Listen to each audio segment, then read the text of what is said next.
Sir, आपने पिछली बार कहा था कैमरा लेके सड़कों पे जाइएगा। हम निकले, गड्ढे कई जस के तस बने। क्या हुआ योगी का वादा? आज भी ऐसी जगह है जहां इंसान मिट्टी खाने को मजबूर है। प्रदेश में कोई व्यक्ति नहीं है सर। मुझे लगता है उत्तर प्रदेश के अंदर ये स्थिति नहीं कि उत्तर प्रदेश का व्यक्ति मिट्टी खाए। मतलब एक तारीख और मिलेगी हमें। तो हर मुद्दे को आप सनसनी पैदा करने के लिए उठाने का प्रयास करेंगे, उचित नहीं। राहुल गांधी ने जाकर प्रधानमंत्री मोदी पर हमला किया और कहा कि मोदी से क्या किया, देश को डुबा दिया, आर्थिक स्थिति देश की खराब कर। तो राहुल गांधी बयान क्या देंगे तो हर व्यक्ति जानता है, तो उनकी मंशा को आप अनुमान लगा सकते हैं। बड़ी भयावह है कि धर्म के नाम पर कैसे दुकान बिछाई जा सकती है। मुझे लगता है कि मीडिया के लोगों को ही इसके बारे में स्वयं सचेत होना चाहिए पहले ही। चलो भाई दोस्तों, कभी कभी अंजना ओम कश्यप के ऊपर भी पत्रकारिता का भूत सवार हो जाता है तो अपने ही पार्टी के नेताओं से तीखे सवाल पूछने लग जाती हैं। कैसे, आप ये इंटरव्यू देखिए, समझ जाएंगे। मेरा पहला सवाल सर आपसे यही है, कितना साफ हुआ आपका उत्तर प्रदेश? उत्तर प्रदेश और हम लोगों ने हर क्षेत्र में सफाई की है। आप लोग अपराध का सफाया देख रहे होंगे, भ्रष्टाचार का भी सफाया कर रहे हैं। अब लगता है मुख्यमंत्री योगी आदित्यनाथ जी जरा नाप तोल के बोलते हैं। हम जितना करते हैं उतना बोलते हैं। सफाई की बात आपने कही तो हमने कहा कि हम तो एक तरफ से सफाई के लिए यहाँ आए हैं। धारा प्रवाह प्रवक्ता योगी आदित्यनाथ जी आज ठहर ठहर के बोलने लगे। ठहर के नहीं बोल रहा हूँ, योगी आदित्यनाथ जो पहले था वही आज भी है।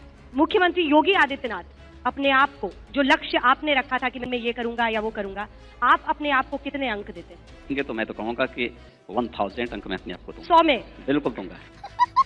सर, आपने पिछली बार कहा था कैमरा लेके सड़कों पे जाइएगा।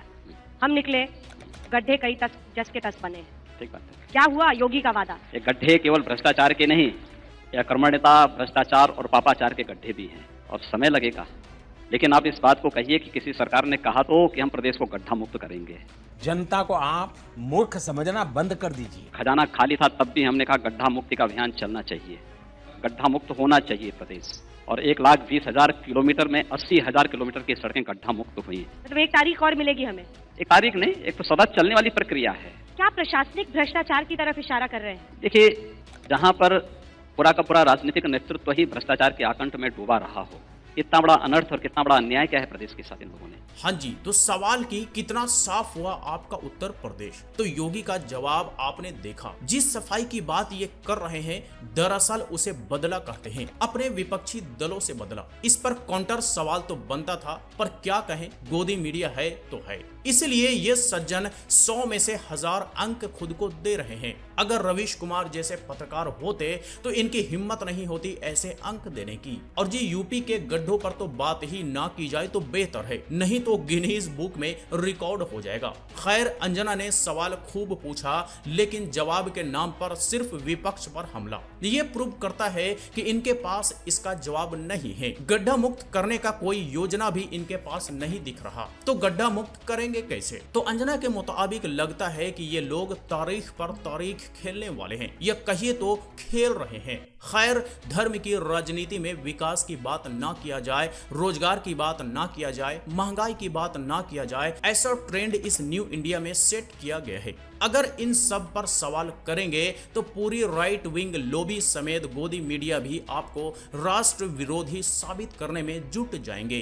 हाल ही में आपने मेट्रो का उद्घाटन किया, अखिलेश ने शुरू किया, आपने जाके ट्रैवल कर लिया उस पर। देखिए, अखिलेश जी को इस मामले में बड़ी महारत हासिल है और इसीलिए प्रधानमंत्री जी ने कहा था कि इन्होंने काम नहीं बड़े कारनामे किए हैं प्रदेश में। अगर उनके कारनामों के बारे में मैं बोलता जाऊंगा, यही इनकी मेट्रो है और ये हर क्षेत्र में इन्होंने किया है। मुझे लगता है कि हर भारतीय को गर्व होना चाहिए। अंदर ही अंदर योगी आदित्यनाथ जी को भी लगता है कि जिस देश में आज भी ऐसी जगह है जहाँ इंसान मिट्टी खाने को मजबूर है, गरीब है, परेशान है, प्रदेश में कोई व्यक्ति नहीं है, प्रदेश में ऐसा कोई व्यक्ति नहीं जिसको हम लोग 100% राशन कार्ड दे रहे हैं। मुझे लगता है उत्तर प्रदेश के अंदर ये स्थिति नहीं है कि उत्तर प्रदेश का व्यक्ति मिट्टी खाए। ये धरती तो सोना उगलने वाली धरती है उत्तर प्रदेश की, या उत्तर प्रदेश में कोई व्यक्ति भूखों नहीं मर सकता है। राहुल गांधी ने जाकर प्रधानमंत्री मोदी पर हमला किया और कहा कि मोदी से क्या किया, देश को डुबा दिया, आर्थिक स्थिति देश की खराब कर। तो राहुल गांधी बयान क्या देंगे तो हर व्यक्ति जानता है। देश के अंदर आएंगे, कहेंगे साहब सुरक्षा नहीं है हमारे पास, और बाहर जाएंगे तो कहेंगे मुझे कोई सुरक्षा नहीं चाहिए। तो उनकी मंशा को आप अनुमान लगा सकते हैं। भगवान करे घूमते रहें, अमेरिका में, इटली में घूमते रहें, तो जी अंजना ने अच्छा सवाल पूछा कि अखिलेश ने शुरू किया और आप लोगों ने मेट्रो में ट्रेवल कर लिया। तो जी बिल्कुल ये सच है कि इन लोगों ने यूपी में कमाल ही कर दिया कि जितना भी काम अखिलेश यादव के सरकार में हुए वो सबका क्रेडिट इन्होंने खुद ले लिया। चाहे मेट्रो हो, चाहे एक्सप्रेसवे हो, चाहे फ्लाईओवर हो, तो क्रेडिट लेने में इन लोगों को तो महारत हासिल है। और अखिलेश यादव जैसे एक भी कारनामे ये करके दिखा देते तो आज जनता इनके साथ होती। यूपी में जनता इन्हें ऐसे नहीं नकारती, पर ये लोग कारनामे भी करना नहीं जानते। और गरीबी और मिट्टी खाने वाले पर जब सवाल पूछ लिया गया तो इनके मुंह सूख गए। सिर्फ ये कह देने से कि प्रदेश में कोई व्यक्ति ऐसा नहीं है से काम नहीं चल जाता। तो जो सच है उसे एक्सेप्ट करना चाहिए, पर ये लोग सत्ता के नशे में इतना चूर हैं कि चाहे जितना गर्क में क्यों ना चला जाए ये लोग एक्सेप्ट नहीं करेंगे, जिससे सिर्फ और सिर्फ देश और इस देश की जनता का नुकसान हो रहा है। जिस तरह की तस्वीर अब निकल रही है बड़ी भयावह है कि धर्म के नाम पर कैसे दुकान बिछाई जा सकती है। मुझे लगता है कि मीडिया के लोगों को ही इसके बारे में स्वयं सचेत होना चाहिए पहले ही। अगर आप इस प्रकार के तत्वों को स्वयं बहुत ज्यादा प्रोजेक्ट न करें। सर वोट तो बीजेपी मांगने गई थी सर। बीजेपी तो देखिए, बीजेपी राजनीतिक दल है, जो भी मतदाता होगा उससे हम वोट मांगने की अपील करेंगे। मजा आया, और मैं ये जो मजा है हिंदुस्तान के हर व्यक्ति को देना चाहता हूं।